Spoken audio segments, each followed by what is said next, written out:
Welcome to 5 Good Minutes. You're listening to today's inspirational message on the book of Hebrews with Kurt Bjorklund. Hebrews is a book that addresses the issue of the Old Covenant, the New Covenant, Christ, the once-for-all mediator, the greater high priest. Several of these concepts that are rooted in the Old Testament and with some Old Testament familiarity are easy to grasp, but when you first read them, may seem as if they're at a little bit of a distance from how we think about things.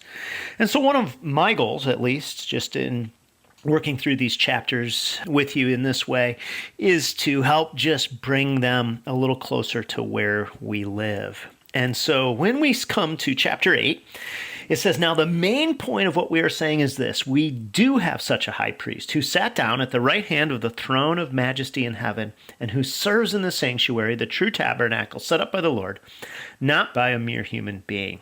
Now, this says, here's the main point: we have a high priest. And then we get this image of sitting down at the right hand of the throne of majesty. And this is actually significant in this way. In the Old Covenant, when priests did their work, there were no chairs in the inner section of the tabernacle where the sacrifices would be offered.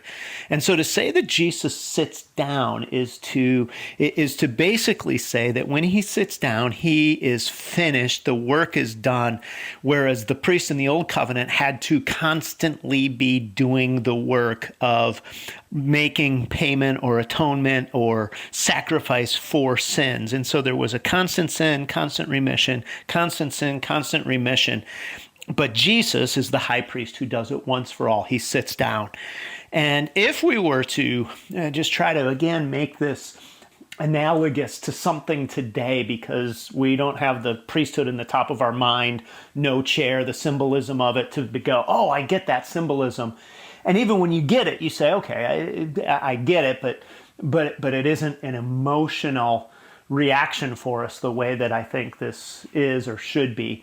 So maybe this would be a good way to think about it, and that is, imagine that you have a huge debt that needs to be paid, and you could simply say, okay, I'm going to get on a payment plan, there's interest, and I'm going to make a monthly payment over and over and over again in perpetuity. And it's such a big bill that you would pay probably your entire life and never get out from under the bill.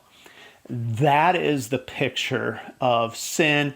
And what would happen in the Old Covenant system is the priest would go in, make the atonement, and you would say, okay, I'm good for this month or this week, this day, until the next time. And then you would have the next time that they needed to do it, and then the next time and the next time. And so it was this constant thing.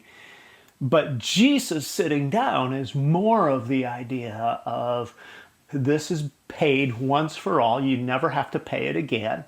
It is paid by somebody else. So this incredible debt that is hanging over your head has been paid one time and never to be paid again.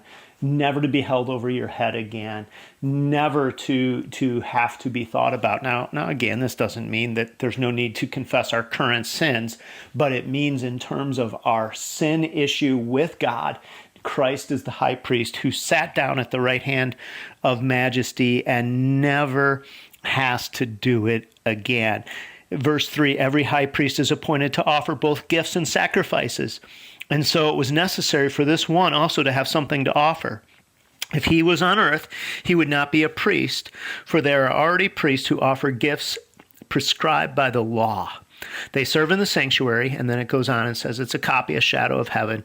And this is why Moses warned. And then in verse 6, he is the mediator, and he is supreme. And we'll come to these again in due time in these days. But the bill has been paid once and for all by somebody else. It's not an ongoing have to pay it every month. Jesus is the high priest who paid it. And if I believe that, if you believe that at our core, it should lead us to wonder, to worship, to freedom, to joy, to being people who are not constantly trying to appease God, garner God's favor, to somehow make ourselves commendable because Jesus has made it so. It is paid. Thanks for joining us here today. There's a lot of great content to explore on Orchard Hill Plus and on the Orchard Hill main feed from the weekend. Have a great day.